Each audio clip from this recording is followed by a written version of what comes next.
picture that left-wing conspiracy theorists, you have a pie conspiracy here, left-wing pie conspiracy theorists think that that is the important issue. That's what they're focusing on. So again, the double standard that we see and the preoccupation with triviality that we see coming from the media.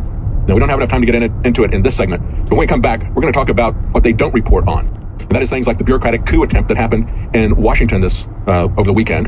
And if you think I'm making an overstatement, I'm going to lay that out for you. It's very similar to what's going on, this argument going back and forth as to who's going to control our internet. Is it going to be the FCC? Is it going to be the FTC? Are we going to have net neutrality? You notice that they don't say free speech. They talk about net neutrality.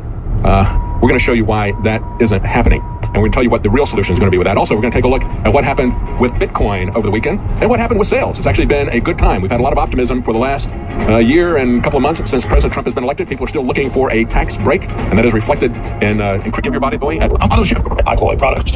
Where there is a bureaucratic coup. Another example of how the deep state, how the bureaucracies have become a government to themselves. And what happened was we had the man who's not a household name prior to this weekend, Richard Cordray. He was the former director of CFPB, the Consumer Financial Protection Bureau. This is something that was created as recently as 2010, but it has now become a massive bureaucracy. It has driven hundreds of small and medium-sized banks out of business. It's made it harder for you to get a loan if you're trying to get a loan. It's had a massive impact on our lives. But of course, it was only just created by the Frank-Dodd Act. Just like Nancy Pelosi said about Obamacare, we're going to have to pass it to find out what's in it, because they don't write the laws. Congress will create a law that creates a bureaucracy, and then they'll allow that bureaucracy to create regulations. And then they will pretend that the regulations are not laws. So if you run afoul of those regulations, and that will be judged by the bureaucracy itself.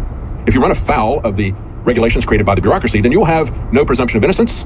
You will have no protection against excessive fines. They will not only be the accuser, but then they will judge whether or not you have violated these regulations. There's really nowhere to appeal. That's how we get the kind of absurdities of confiscation of property that they call civil asset forfeiture under the Drug Enforcement Agency. And this is something that has spread throughout law enforcement, where they can just seize your property. They sue the inanimate object, whether it's a stack of cash or whether it's an automobile or a home or an airplane. They don't charge the owner with the crime. They don't get a conviction. They just sue the property and they confiscate it. And that's what these bureaucracies do. They operate without any of the protections of the Sixth Amendment or the Fourth Amendment or any of the Bill of Rights. You have no due process, no presumption of innocence, and they just create these bureaucracies. Now, it's gone to another level over the weekend.